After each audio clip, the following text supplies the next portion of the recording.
All right, so this is number 14 in Unit 2.3. Once again, continuing with the theme of creating multi-view drawings.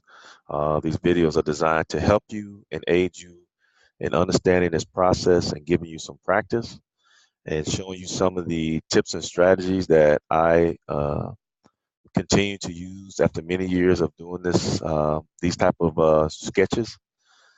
So once again, we're gonna lay things out and we're going to label things and kind of just like we did in the last video. So I'm going to label the isometric. This is my front view. And that's my line of sight. This is my right side view. And this is my line of sight.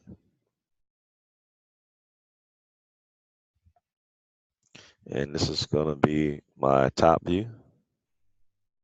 And this is my line of sight. I'm going to use some letters to do this. So I'm going to start with, I always start with my front view being letter A.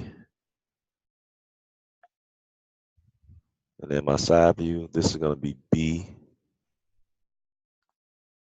My top view is going to be C. This is going to be D right here. This is going to be E. And that's going to be F.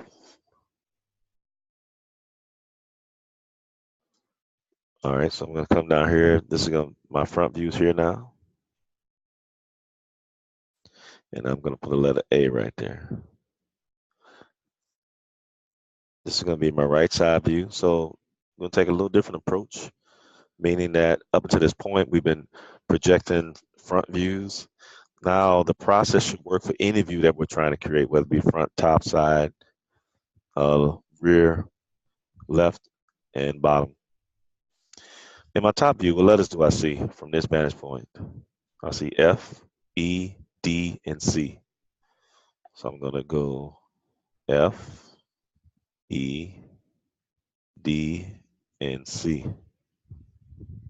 So in this view, I'm going to put this B down in the corner.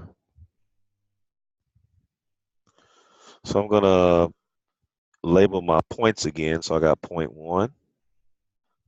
This is going to be point 2, point 3, point 4. So 2, 3, and 4.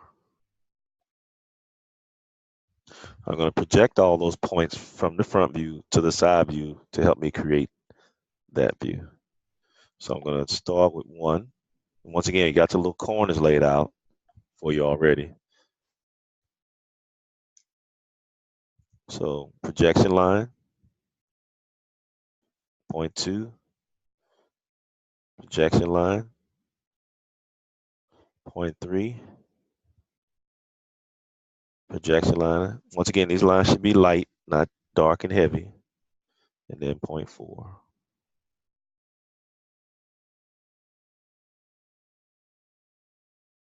So when I look at surface B in the right side, what lines are going to be solid? I got a solid line here. The base is solid.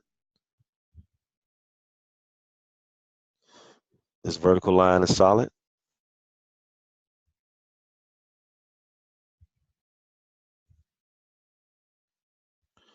This line here is, this top line here is solid.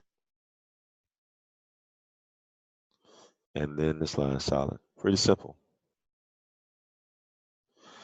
Now, we spoke about this in class. There's a cut down the middle of this object. It's going from this point down to here, going from here to here in that view, and from this point from 2 to 3.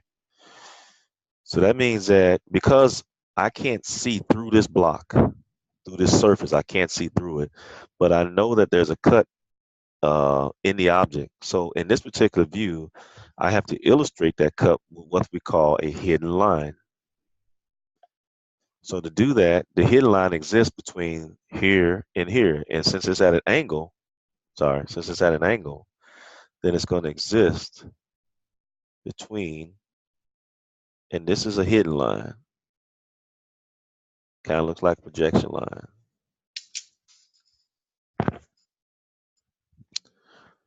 So there's no more, there's nothing else here left to illustrate. We've taken everything into account. All our services have been labeled and accounted for.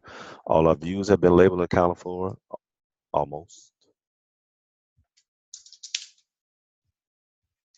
And this is the multi-view drawing of number 14 in unit 2.3.